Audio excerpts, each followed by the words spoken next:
New York. A routine arrival at John F. Kennedy International Airport. Passengers step off international flights, tired, distracted, ready to go home. Among them is a man who doesn't look suspicious at all. A doctor, well-dressed, calm. His luggage, perfectly ordinary. Until a customs officer decides to take a closer look. The suitcase is opened. Inside, layers of bubble wrap. Carefully packed objects, not electronics, not clothes. Fragments of something ancient, stone, carved, weathered by time. Within minutes, the terminal shifts from routine to alarm. Because what this man was carrying wasn't just illegal, it was history. The man is identified as Ashraf Omar Eldarir, a physician with a travel pattern that raised little suspicion.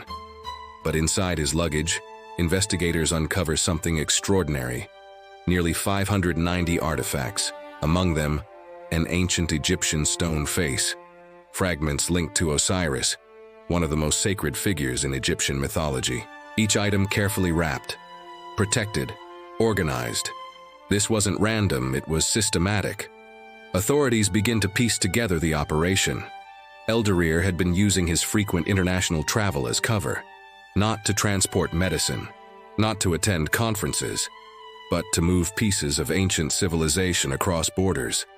And unlike drug smuggling or cash trafficking, this operation didn't rely on hiding objects.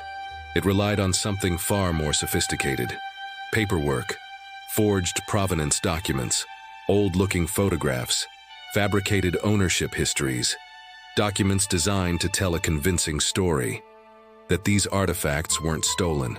They were family heirlooms, personal property, not smuggled goods. The real deception wasn't in the suitcase, it was in the story. Because in the world of art and antiquities, value isn't just physical, it's historical. And history can be rewritten. With the right documents, a stolen artifact can suddenly appear legitimate. A black market object becomes a family possession. A smuggled relic becomes heritage. Eldarir didn't just move artifacts, he moved narratives. And that's what made the operation so dangerous. Because authorities aren't just verifying objects, they're verifying stories about those objects.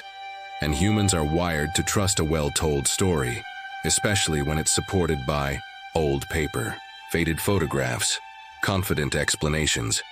In this case, the illusion was almost perfect. Until it wasn't.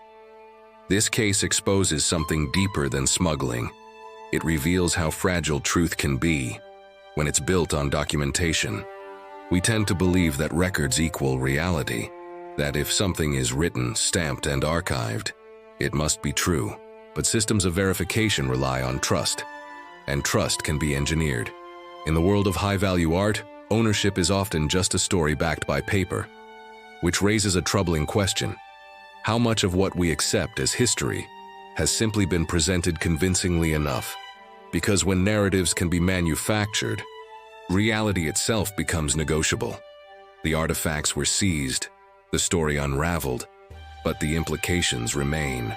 If history can be packaged, documented, and rewritten, then the line between truth and fabrication isn't always clear. Sometimes it isn't about what's real. It's about what can be proven convincingly enough to be believed.